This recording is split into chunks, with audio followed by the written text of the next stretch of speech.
From the Library of Congress in Washington, D.C.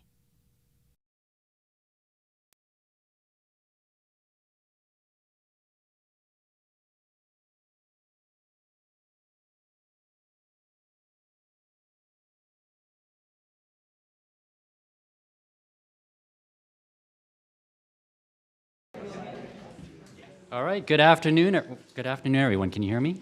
Okay, well, welcome to the Library of Congress. Welcome to the Woodall Pavilion here at the Library of Congress, where we generally celebrate music with our wonderful instruments here, but today we're going to be hearing about the music of law. It is our pleasure at the library to be host to the Law Library of Congress's annual Law Day celebration. We're a few days early, but ready to go. Most of you probably know that Law Day was created as a holiday by presidential proclamation in 1958 by President Eisenhower. And since that time, we have used that as a way to celebrate a lot of different things, but most importantly, the importance of the rule of law and its impact on our daily lives. Before we start our program, though, I want to mention a couple of things. We will have a small reception afterwards with a few nibbles and invite all of you to join and stay for that. We also have on display, if you hadn't seen it already when you first came in, items from the library's manuscripts division. One of our curators has brought out items from the manuscripts division's legal collection, specifically from the personal papers of, I want to make sure I get all of them, Supreme Court Justices Earl Warren, Thurgood Marshall, Byron White, Hugo Black, and William Douglas, all speaking to the topic of today's conversation. And so I invite you to take a look at those on your way out. The only thing I do ask is that you take no food and drink over there. We like to keep them in good condition as we're supposed to do. The other thing I should mention is please turn off your mobile devices or at least silence them. We are recording this event today so that we can webcast it on the library's website. So I want to thank the American Bar Association, the American Bar Association Standing Committee on the Law Library of Congress, which is very instrumental in helping the law library here. Sheila Hollis is the current chair, and I don't believe she's here. I think she was unable to join up with us today. The Friends of the Law Library of Congress, the library's manuscripts division, all of us working together for making contributions of Thomson Reuters for helping out with today's program. And I should note that we have the President-elect of the American Bar Association, Linda Klein, and Vice President at Thomson Reuters, Tom Layton, with us here today. If you want to just turn around and wave to everybody. We thank them for being here. And then with that, I will turn it over to my colleague, Roberta, to introduce our very special guest, the current president of the American Bar Association, who I'm very proud to be able to stand here and introduce her because I myself am from the great Garden State of New Jersey, and she currently practices in New Jersey, so I'm very proud of that fact. And she's going to tell us a little bit about her distinguished legal career and also about today's topic, her thoughts on the very important Supreme Court decision, Miranda, as we celebrate its 50th anniversary this year. So with that, I will turn it over to my colleague, the Law Librarian of Congress, Roberta, to get us going on this program. Thank you. Great. Thank you, David, and thank all of our distinguished guests and our colleagues who are here joining us today for a really momentous occasion. Paulette Brown, our honored speaker, the first African-American woman to head the American Bar Association, is probably also the first ABA president to address the Library of Congress or the Law Library. So I know in your career you have numerous firsts. And I hope that you will have the people who are controlling your biography add that to it. But you have had an illustrious career in practice. You've been in private practice, as you are now, with a law firm. You were corporate counsel for a number of large corporations, and you even served as a municipal court judge. Yes. So your career has been very varied. And you've had a great commitment to both bringing highlights to some of the challenges that face minorities and women in professions and actually even more broadly in society. And I noted with a lot of joy that you won the Margaret Brent Award from the ABA Commission on Women in the Profession. And there are two things I'd like to say about that. Okay. You were raised in Baltimore, actually, sadly, in segregated schools at that time. Yes. But Margaret Brent, for those of you who don't know, was one of the first women who practiced in the American colonies. She was from Maryland, and she actually had a very illustrious career, including representing Lord Baltimore in the colonies. But she fell out of favor with him because she insisted on paying soldiers their fair due, and she took that money out of his trust. And when I was thinking about Paulette Brown, I thought, my goodness, these two are connected. They care about justice, but they also are very forthright practicing attorneys. And the other thing that was kind of interesting was we just lost Robert McCrate, who was another former president of the American Bar Association. He died just a few weeks ago. And I believe that it was he who created the Commission on Women in the Profession back in 1987. Correct. And there's just one final historical note I will add, and then we'll go into the conversation, and that is that Bob McCrate appointed the First Lady of Arkansas at the time to head that commission, and that was none other than Hillary Clinton. So there are lots of good vibes in this room today for women and everything, but I think that, Paulette, you haven't always had an easy road, and I wonder if you could take the story of your career from here and tell us a little bit about how you decided to become a lawyer, and then a little bit about obstacles you may have faced in the practice and entering the practice and all of that. Good. Can I just say one thing about Margaret Brent and how bodacious she was? Yes. So she not only was she practicing law, but she also decided that not only should women vote, but she should have 2 votes. Right. She did. She should have 2 votes. Right.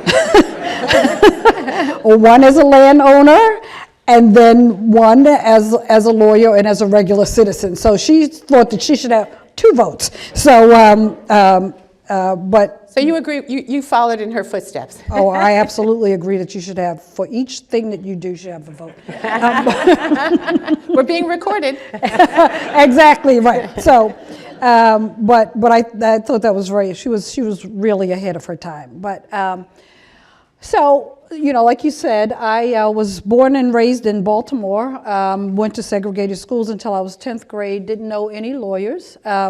I knew Perry Mason in black and white, but didn't know any personally. And I had from my parents a great commitment to community and giving back and so forth. And so I thought that I wanted to save the world, and so I still think I want to save the world. But I wanted to be a social worker. And I went to college with that thought in mind. And when I got to college, I had 2 roommates from New Orleans, and Will Jones now knows this. We went to college together. And Mr. Jones here? He's sitting right here. Okay. And my roommates came to college knowing that they wanted to go to law school. And the backgrounds weren't that much different than mine, so I don't know how they got it. Well, one reason is because there was Judy Dimes, who was from New Orleans, who they knew, who was the law librarian at Howard. Right. And so I got to know Judy, and my roommates sort of talked me into it. And then we had professors who were lawyers who taught us. And then I decided that with a law degree, I could probably save more people, quote unquote, save more people. But I decided that I would be able to help more people with a law degree than I would as a social worker, although a social worker is obviously an admirable profession. So that's what I did, and I went to law school, and you know, there were definitely challenges when I first got out of law school. When I first went to court, you know, I was anybody but the lawyer.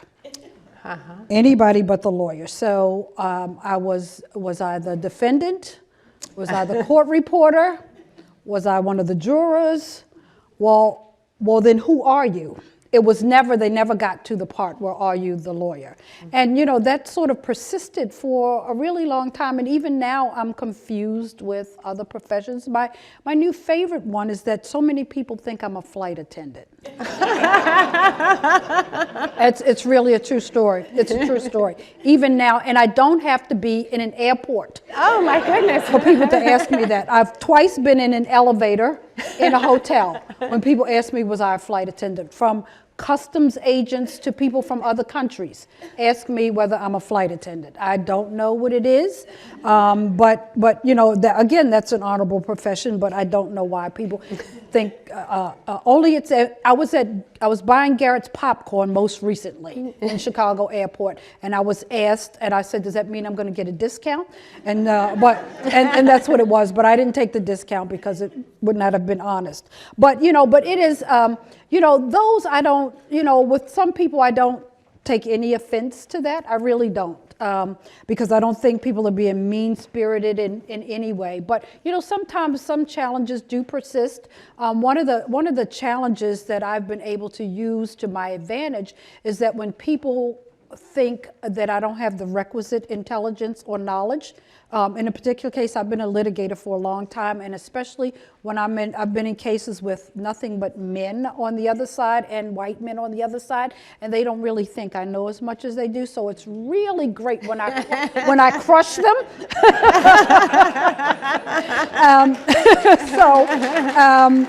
So it's been, so that has had some advantages too. But it's been, and for women in general, and for women of color, there are some unique challenges, especially in the large law firm context, and we need to do a lot better. And just in general, the legal profession, just wanting it not to be the least diverse profession of all comparable professions has been an ongoing challenge. And how do we change that? And what's necessary to be done to change that? But I will say, even with all of those things, I don't think I could have chosen a better profession ever. It's still the best. No, librarians are wonderful, and I've met my new psychiatrist friend. They're wonderful too. But seriously, I think that a law license gives you ability to do so many things, and it gives you some power to do really great things for society. And as I tell people all the time, that even with all the different professions that we have, generally a lawyer is going to come into play in some way. And so, no matter how much people talk badly about lawyers, we really can't live without them. So I am really pleased that I'm an attorney and chose this path.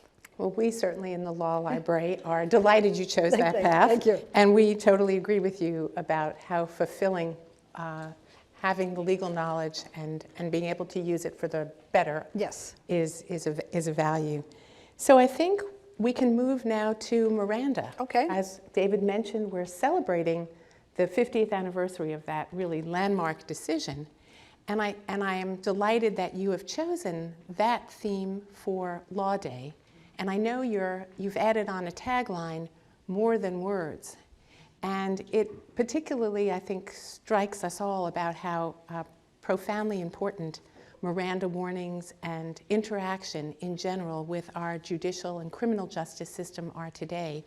Because every day in the news, we're seeing examples where we wonder about how fairly the system is being applied. And I think that might have been in the back of your mind as you looked back on the 50 years and look forward. Yes. So could you tell us a little bit about choosing Miranda beyond just the fact that it's an anniversary? Right. And what you think about how it plays into our justice system today, and how it may have created some skepticism among certain sectors of our society? So that's kind of a loaded question, but yes, just slightly. But many things. Some of what you mentioned. It is, I looked at Miranda and how it's evolved over time. And I look at the intention of people not incriminating themselves, that it's an extension of the Sixth Amendment to a right to have counsel. And so, I think about that. And I also think about how there was a president after the court ruling, he said it was his main mission to make sure that we get rid of Miranda. And just how it evolves. And when we talk about more than words, what that means, it means having people to understand what their rights are with respect to Miranda and the ability to speak freely or not freely, but then also look at how it's evolved over time with respect of what exactly does that mean and when do the warnings apply. So if I give you a warning today and I interrogate you and then I let you go and then I call you back in 2 weeks later, do I have to give you the warning again? Court says no.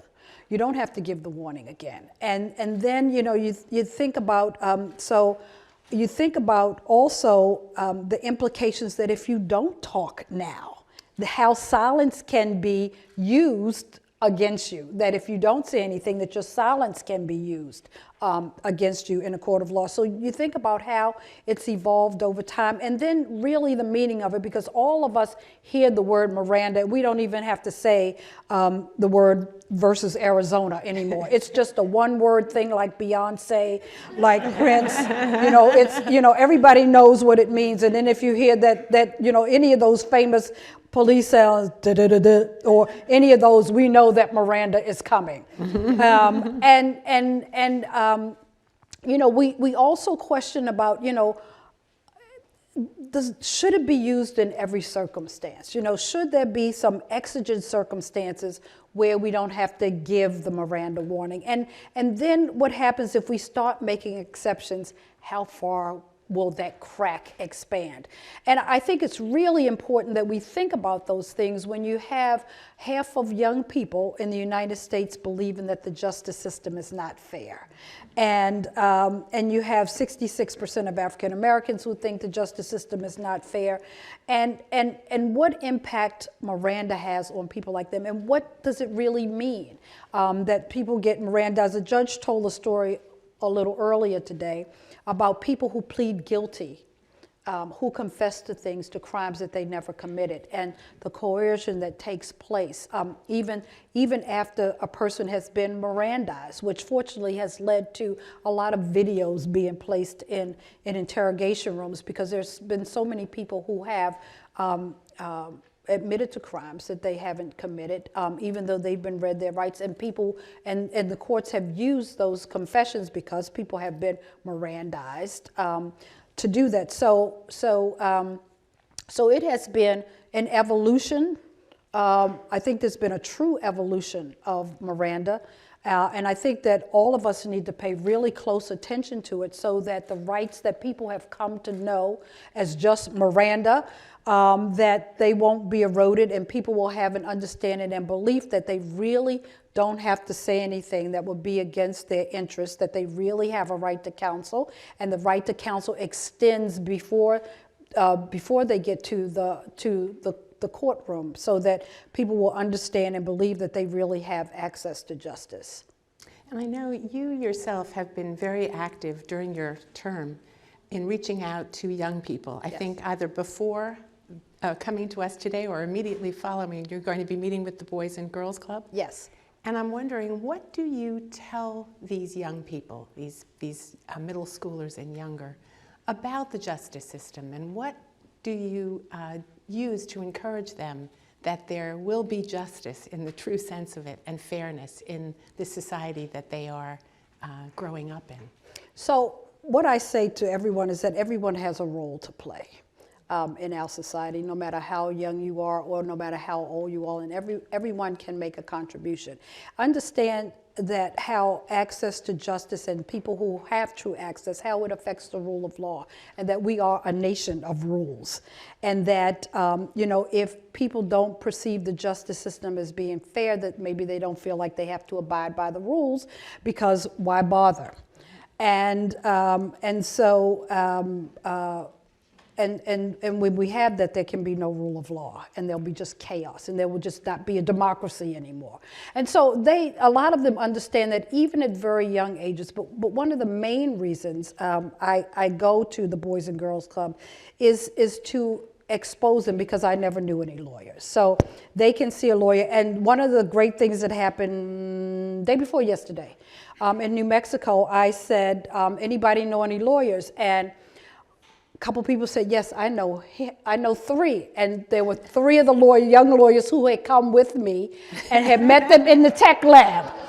And so, you know, they hadn't known any before, but they feel so good now that they can say that they know a lawyer and understand more of what a lawyer does and their role in society.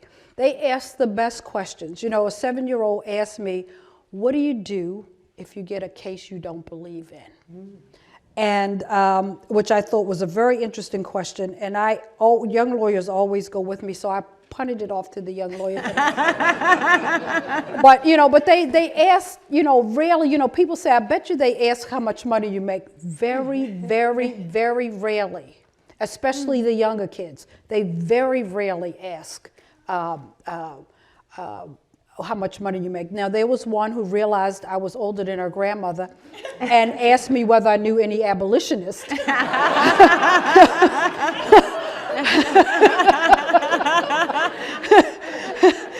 But generally they ask some really questions, and so what we want to do is just really capture this curiosity that they have, and make sure that they keep this curiosity and they don't get swept up in the school to prison pipeline. And so I always ask young lawyers and law students to go with me. They really think they're just driving me there. And they sort of stand off to the side, and I always make them come forward and introduce themselves, say what they do, because then at the end of the day, they get so involved with the kids that generally I don't have to ask them, but in case I do, they always want to have a continuing relationship with the clubs. And so that is really, kind of the idea, to keep this curiosity going with these young people. And even if they don't go to law school, they understand that there's a window of opportunity for them to go as far as they want to go.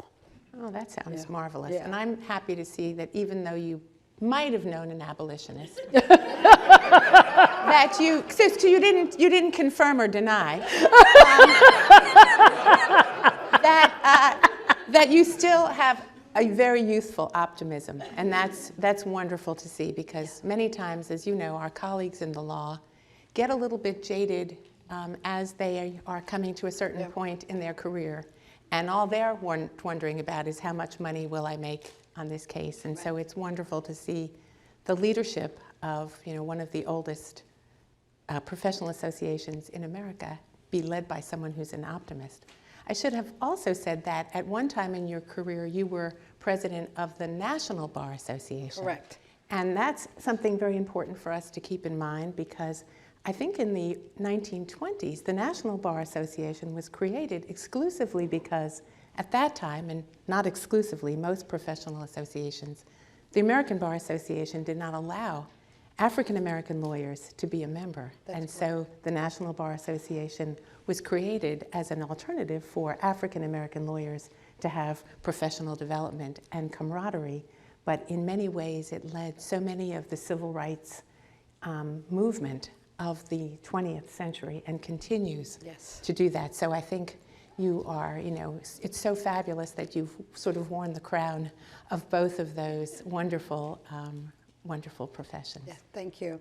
Yes, and can I just say that one of the things that the highlight of my presidency of the National Bar was I had an opportunity to monitor the first free and democratic elections in South Africa. Yeah, you remember Rachel? Yes, so it was great, yes. I knew that, and I think you've also, was it at that time that you testified before Congress about diversifying the federal bench? Yeah, well, yes, it was, yes. I thought yes, so. yes, indeed it was, yes. I'm writing your biography now, and No, I pretty much got the dates right. Yes, that is correct, yes. And that was pretty terrific as well. Thank you. So, sort of moving on this theme of access and diversifying, I know that a big part of your agenda for your term as ABA president is to diversify the profession and to do things through the ABA, through ABA outlets to do that.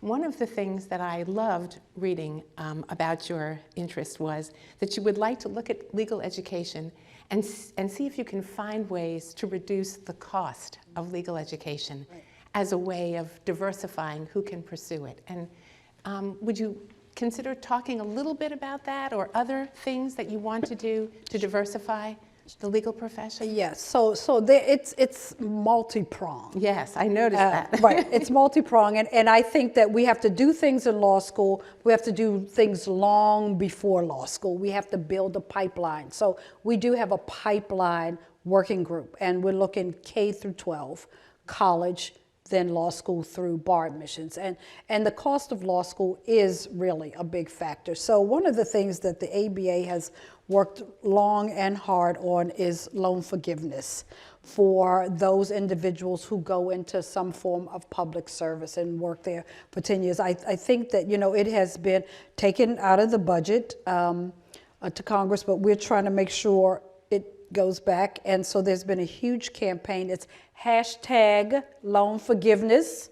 Say it again. Hashtag loan forgiveness. Huh? 4, yeah, okay, yes, the numeral 4. That's like my Twitter thing is at Brown 4 Lawyers. Okay. Yeah, so loan the for 4. Forgiveness. Thank you, Linda.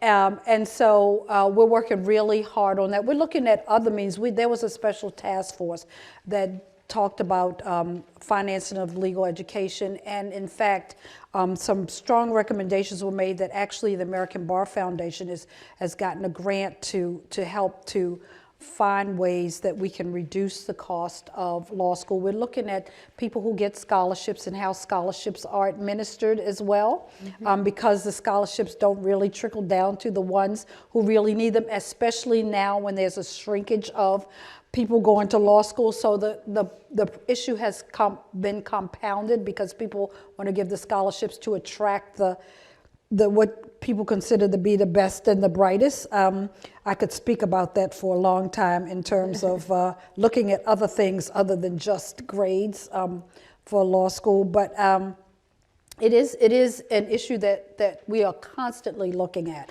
And you know, we have 4 working groups with this, and another one in addition to the pipeline working group is that we think when we talked about earlier about the justice system and the fairness and so forth, we have an implicit bias working group that is looking at how implicit bias may affect decision making among judges, prosecutors, and public defenders.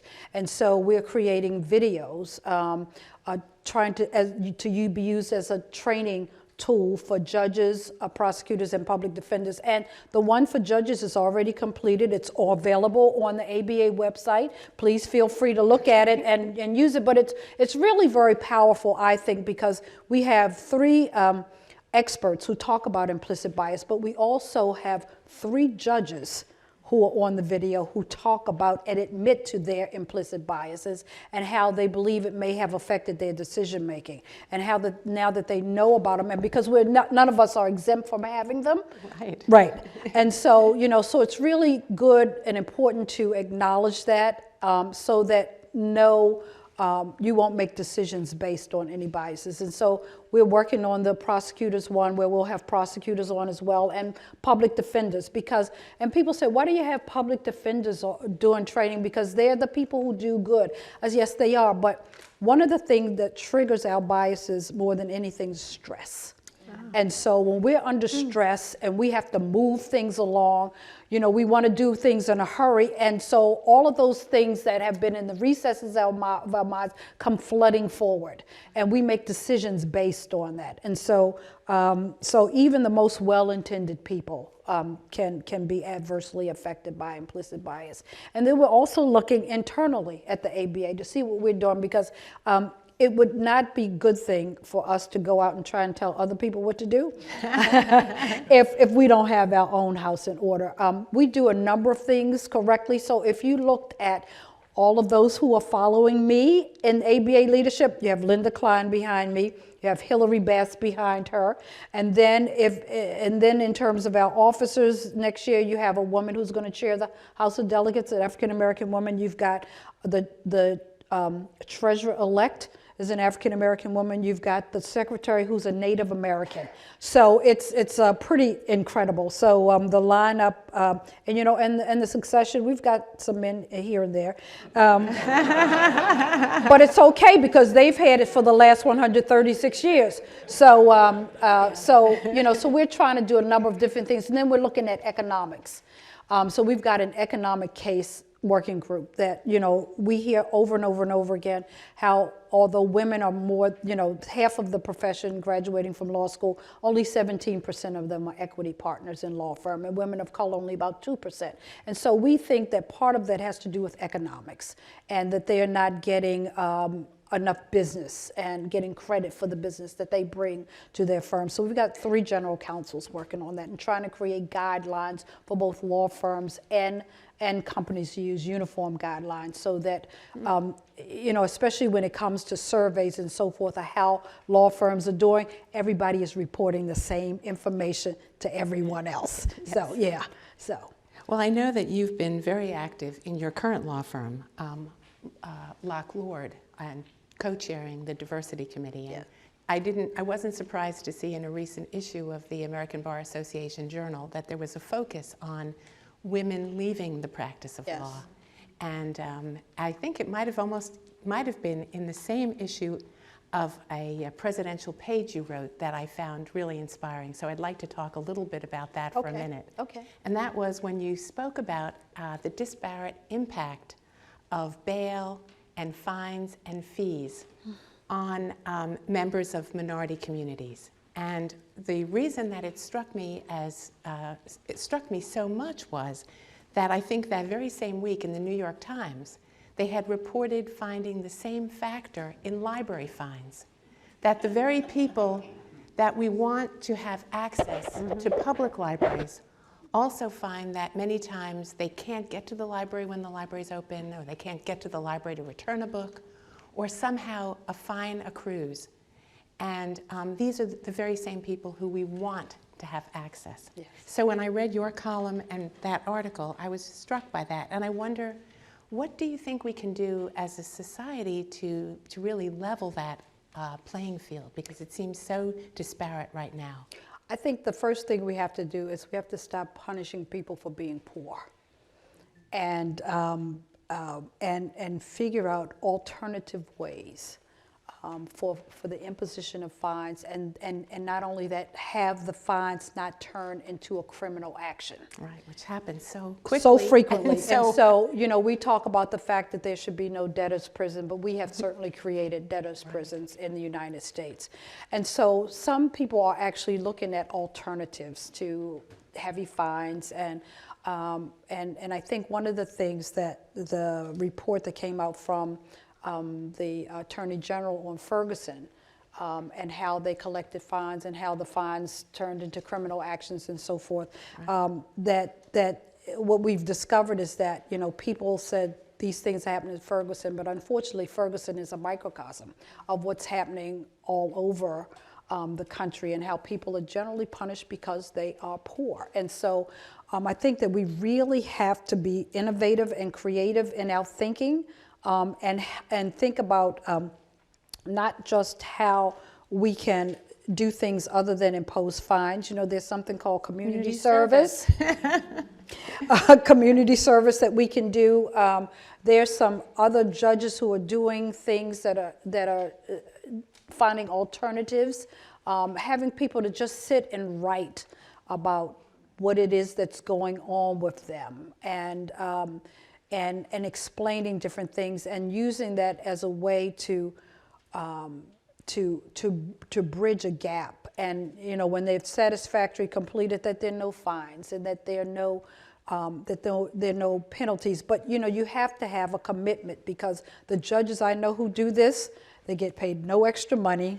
The days become a little longer, but all of them say that it's so worth it because it causes us to have less incarceration. It causes people to maybe who have made a mistake or who have gotten some sort of fine that, maybe they should have, that they can deal with it and not end up with a criminal record. So I think that it's really incumbent upon us to really find ways to do that. And we have to find other ways because some of them are for people not appearing in court. We also have to be able to use technology for people who are unable to get to court to find a means, or maybe they can go to the library if they can get in. They can. To use the technology to interface with a court system so that they can state what their case is without physically having to go there. So, because if you get a ticket, you get your license suspended, how are you going to get to court? Right. So you can't get to court, so then there's a bench warrant for you. Right. And it just goes on and on vicious and on and cycle. on. Exactly. Right. And the other thing is that we have to really look at the bail process. One of the things I learned through this process is that bail bonds people are some of the biggest lobbyists. Yeah, neither did I. They're some of the biggest lobbyists because, when you post bond, you don't get your money back. Right. And so they want to have a continuous, robust bail system because that is how they survive. And bail bondsmen in several states, they are the biggest lobbyists. We have to look at privatization of different things too. I did not know that in so many places to wear the ankle braces to get out on, you have to pay for that. So some places as much as $300 a month for the privilege of wearing the ankle bracelet and so forth. So, and even sometimes probation services are privatized now too. So, so obviously it's a benefit to have more people on probation to stay on probation if it's privatized. So, there's so many things, there's no shortage of what it is that we can do, each one of us to help to try to make things better. Well, I think you said in that wonderful presidential page that you were concerned that all these fees were really just a revenue generator Yes. for the local jurisdictions Yes. or for others, Yes. and they really had lost their initial function in That's the right. law. And That's so right. really these sound like great ideas. Well, we're at a point now where, as much as I hate to do it, I think I need to turn the microphone over to the audience. I'm so enjoying conversing with you, but I know that others would like the privilege of asking you a question, and so I can't be that selfish. So we have staff You members. can be, but you won't. Thank you. I will not be. I will not be. So we have members of the Law Library staff roving, and if you'll just raise your hand, they will bring a microphone to you, and I know that Paulette Brown will answer your question on the spot with great articulation. I've gotten such wonderful tidbits from you today. Thank you. Any questions? Cliff, right here. Hello, my name is Barbara Moreland, and I must confess I'm one of the people who knew not much at all about our justice system until several years ago, and Michelle Alexander very well educated me. Yes. But when I saw the topic today, it did bring up some of the things I've learned and perhaps have only partially learned. But Miranda, and it's even when it's said, but how effective is it with many of the community in terms of actually making their situation better? Do they get adequate help through that process of being able to be in touch with a lawyer? Because we do hear of so many people that confess to crimes that they have not committed. And something happens in that process. And so how would you evaluate how successfully Miranda is working across these spectrums of people, and especially the poor, and what might be done to improve it? First of all, I think that Miranda is necessary because it does provide some necessary protections that we would be much worse without it. But to your point, there are too many instances, even after a person has been Mirandized, people who need to get back to work, people who need to be back with their families, people who want to be a witness to their child's graduation. They even though they're Mirandized, they can be convinced into pleading guilty to things that they haven't done, with the notion that, you can have your time served, you can be out in time for your daughter's graduation if you plead guilty to this. And so you still have situations like that.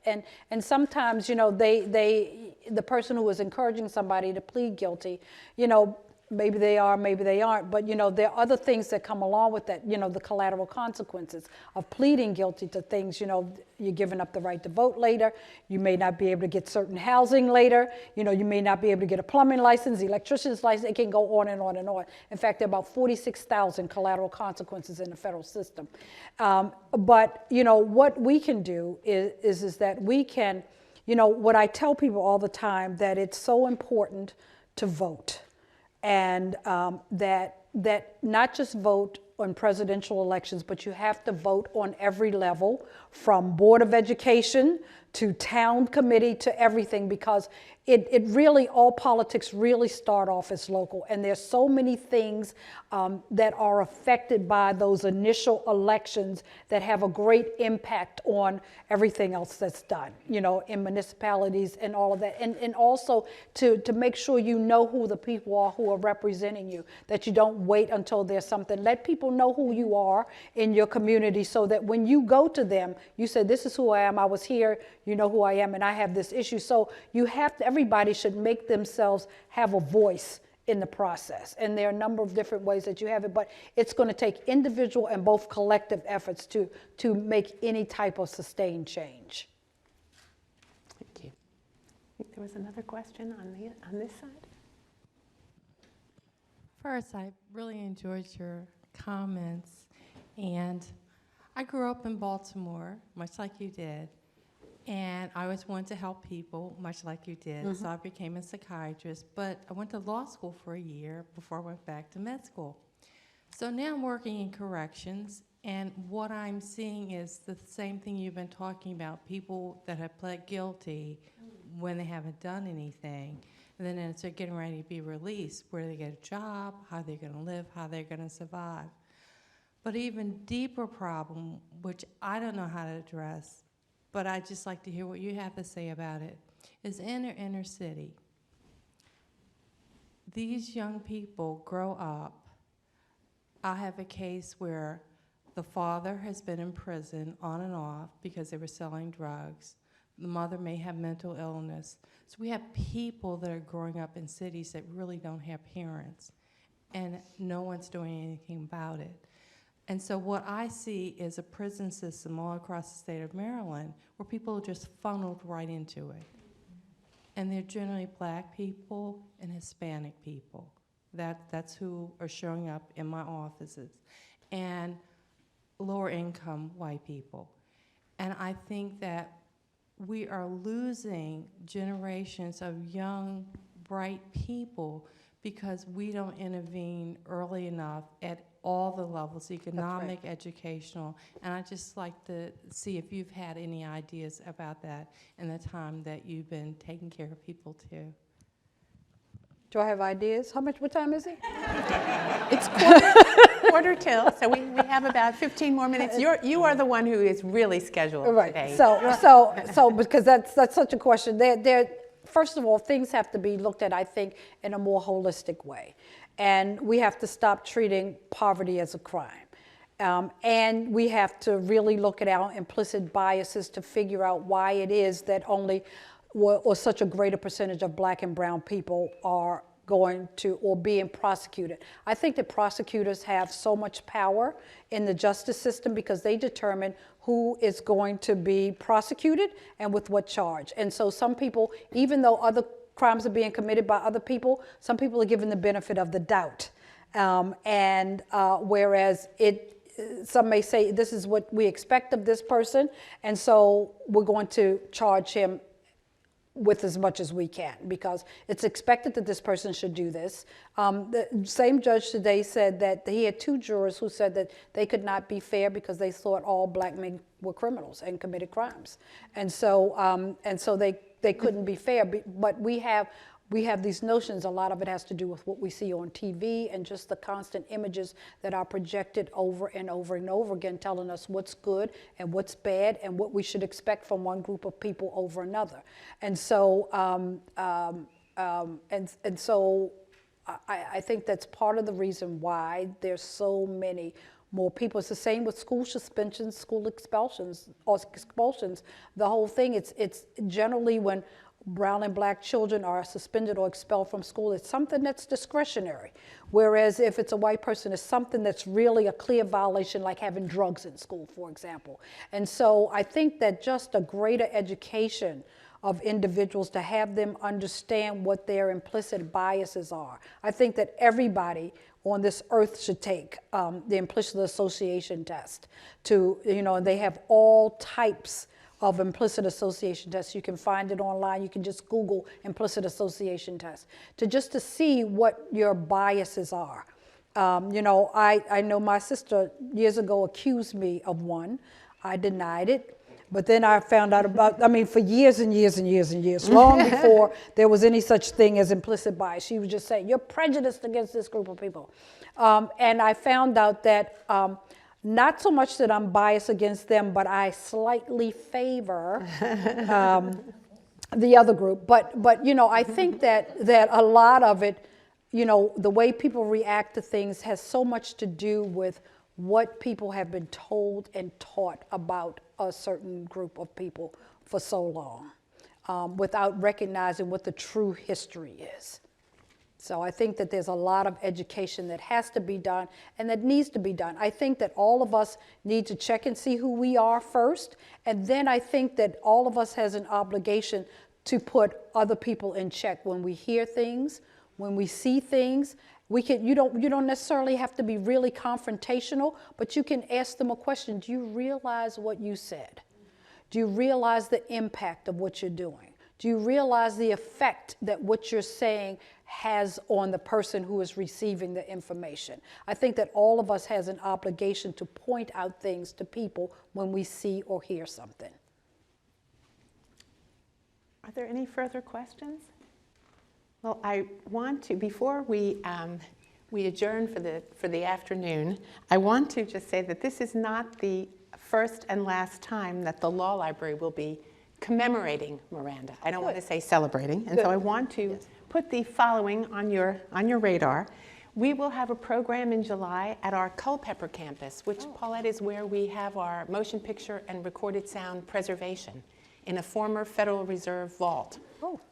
And there we will have experts talk about how TV and movies in the last 50 years or so have spread the word to the population about Miranda. And basically, I think it was Justice Rehnquist who said in the Dickinson case in 2000 that Miranda was virtually a part of our culture. Sure. Yes. So I hope that you'll be able to participate in that program either in Culpeper, which is a gorgeous place, or virtually by streaming video.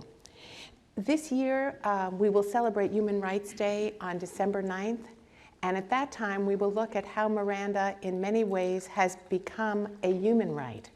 The Law Library of Congress specializes in research about jurisdictions around the world, and a very quick survey showed that many, many jurisdictions, everything from Australia to the Ukraine, I couldn't find a Z country that had Miranda, have some version of Miranda rights following our decision. And so it's, in a way, we hope gives the United States and our legal system some moral authority around the world, and that always makes me happy.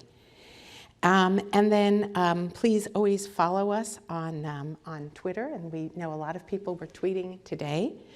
If you are someone who plans way ahead, next year, May 1st will be a Monday. This year it's a Sunday, which is why we're celebrating early.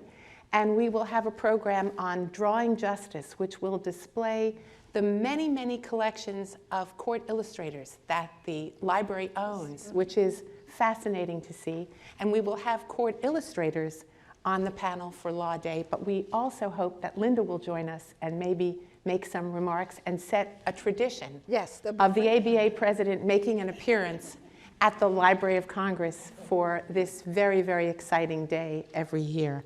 And last but not least, or second to last but not least, of course, join us for the reception. I hope Paulette will be able to stay for a very few minutes. Like every president, she is very tightly scheduled.